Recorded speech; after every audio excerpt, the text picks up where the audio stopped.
You know what's really cool about private land and private land management is it only takes one growing season to turn your fortune around. And I think that cannot be overstated enough. There's even land managers out there saying, and I hear this through clients, I don't listen to anybody else, but I hear from clients that people say, well, this takes years. It takes 5 years, 10 years, some it's taking 25 years. And folks, if it takes you 10 years to do it, if it takes you 5 years to do it, if it takes you 4 years to do it, you're doing something wrong. The exception is if you need to build a herd. Even in the UP of Michigan, by 2003, we were seeing 5 8 points from a spike in 2009, you know, for 1999. So 1999 to 2003, we finally saw 5 different 8 points. We only had one spike to begin with. We didn't have deer. We couldn't see a deer herd or a deer track on 2.5 miles for sometimes several days after a rain. There just weren't a lot of deer there. Fast forward to 2006, we had 17 different bucks we got pictures of, going from 1 to 99. That's in an area with no deer. So it took a little while, but we still had appreciable change every single year. But in most areas that aren't lean on deer already, especially when you're capturing other people's deer or deer that live on other people's property, it takes one growing season, that's it. And so when you look at your property, don't think of this something that's going to take a decade. This is going to take years. If you do the work, it'll take 1 year. And I'm going to talk about some of the things we did on our own land here in Minnesota. Great property, like I say all the time before, is that when we looked at the real estate listing, it was only almost disheartening because all the pictures were summer buck. And as I teach and preach, and I've experienced many, many times over throughout the last 17 years of doing this for a living, is that summer buck trail cam pictures lie. And that was one good thing. The bad thing is when we saw this listing, the summer bucks, the bucks were here. What kind of big changes do we have to make? What if they had good food plots? What if they were hunting properly? What if they were accessing properly? What if they had cut bedding areas already? They'd put switchgrass edging, they'd put screening in. They already had mock scrapes. Why are we only getting summer trail cam pictures? Why are there hardly any hand hardhorn? I'll give you an example with this spot. This is a big reason why. It's about 1.5 acres switchgrass that we have in the corner of this field. Right off the bat, I get to a place like this, and we look at it that changes could be made. Look how tall this switchgrass is already here. This is June 14th, folks. Switchgrass is already belly high. Now I'm short, I'm only 5'9", but still, this is really good growth for June 14th. This switchgrass will be above my head by the end of summer, and it was above my head last year. So it'll be very thick, it'll do really, really well. Hey guys, thanks for watching the video. Don't go away. We have a really exciting announcement. I'm finally able to bring to you WHS Wildlife Blends. It's been in the works for a while, but we're offering a couple of blends right off the bat, just my favorite private blends in a brassica blend, Big Blue Brassica, and Fall Green blend. Both have the ability to build your soil, at the same time help you with weeds, and they're highly attractive. They're what I personally use. So after designing food plot programs for over 1,200 clients in the country, after writing about food plots, speaking about food plots, and of course, hundreds of videos on how to create food plots that best fit your needs, we're finally able to bring this to you. There are no coatings in these seed mixes, no sugar beets or other types of seed varieties that really don't mix, that have different maturity dates. These are made to actually be planted together.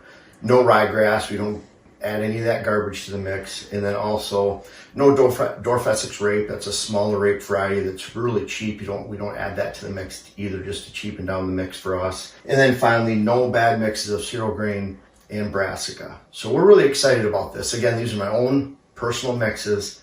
I can't wait for you to try them out. It's a limited run this year. Shipping will be towards the end of July. Look forward to it on our website. The link is in the description. Thank you guys for watching. Now back to the video. This switchgrass area right here was a food plot. It's a food plot in the corner of a field where the farmers own the ag land. We own the edge. We have to get around this right here without spooking deer. And if we're walking by a food plot, we spook every deer here. This is just flat as a pancake. So the very first year, the end of June, I started planting switchgrass in this spot. I started spraying in early May, I sprayed again the end of May, and I sprayed again the end of June when I threw seed on the ground. And because it had been a food plot, it was a bare open patch, got great germination with a lot of rain in 2020. And so we had very good catch of switchgrass. And even that first year it was 3 feet tall, even though we had to mow it. It still did really well, let alone last year. And this year it'll be 7, 8 feet tall in spots. It'll be beautiful. But that was part of the problem. Had a food plot location like this, we couldn't access the rest of the land or walk around this giant loop. We're at the back of the loop. So we couldn't walk around this. If we couldn't walk around it without spooking deer, we couldn't hunt this food plot with spooking deer. That means both these giant bedding areas right here that are only 100 yards deep before you hit the neighbors weren't being used. We're pushing deer off. The neighbors on the 67 acres to the north over here, we're waiting for them to hunt this blind specifically so that deer from here ran onto their property during gun season. We don't want that to happen. When it does, you can't mold, shape, build a good deer herd, let alone a good hunt. They noticed in 2021, they text a friend of ours, Nick, all the food plots that Sturgis is putting out makes it so we're not seeing any deer, but it wasn't just that. We had taken food right here. It was a great 1.5 acre food plot that could be planted very easily. We converted it all to grass and no food. There's a redneck blind right behind me, about 40 yards back, sitting right in this food plot. They would park side by side to hunt right around the corner. Just out of sight of here, but it doesn't matter. The deer, every deer in the neighborhood from a quarter mile away here, from here can hear that gas powered machine coming in here, diesel powered, whatever it was. Didn't matter if it was diesel and it sounded like a tractor. They could hear that coming in and out every time. They hear something coming, they see someone walk into a blind, they see someone get out of a blind, they hear the machine, they establish that pattern of use, of negativity with a patterning a hunter extremely easy. Don't ever be fooled that they can't. So, food plot in the wrong place. No switchgrass screen. The switchgrass ensures that deer will bed right behind this. They feel comfortable. They can't see out into the field. That allowed us to put a great water hole stand here where we had some incredible hunts last year. Deer coming into that water hole, some really good sits. That this was all open right here in those food plot, not a good thing. Food in the right locations can be your best friend. Food in the wrong location can be your worst enemy. And that's the way it is on most parcels. It really is.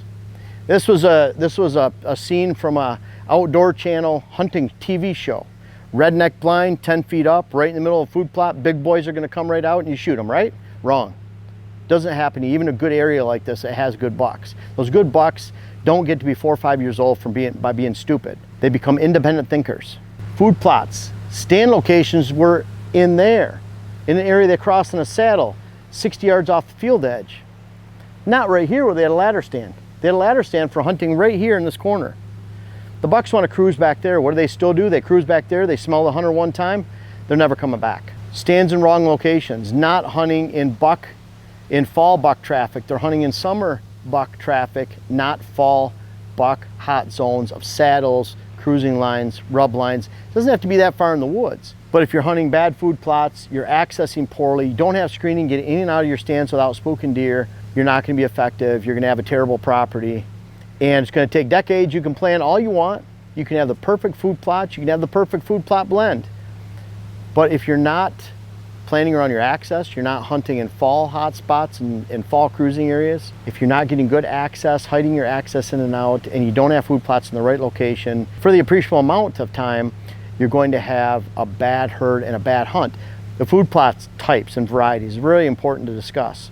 Out here they had soybeans, they had 5 acres, they were down to the dirt by October 1st, that's it. That's all the food they had. So why would bucks be here during the fall for food? Why would bucks be in the fall here as it related to hunting pressure, blind locations, stand locations, screening? There were a lot of reasons the bucks weren't here, and that's the way it is on most properties.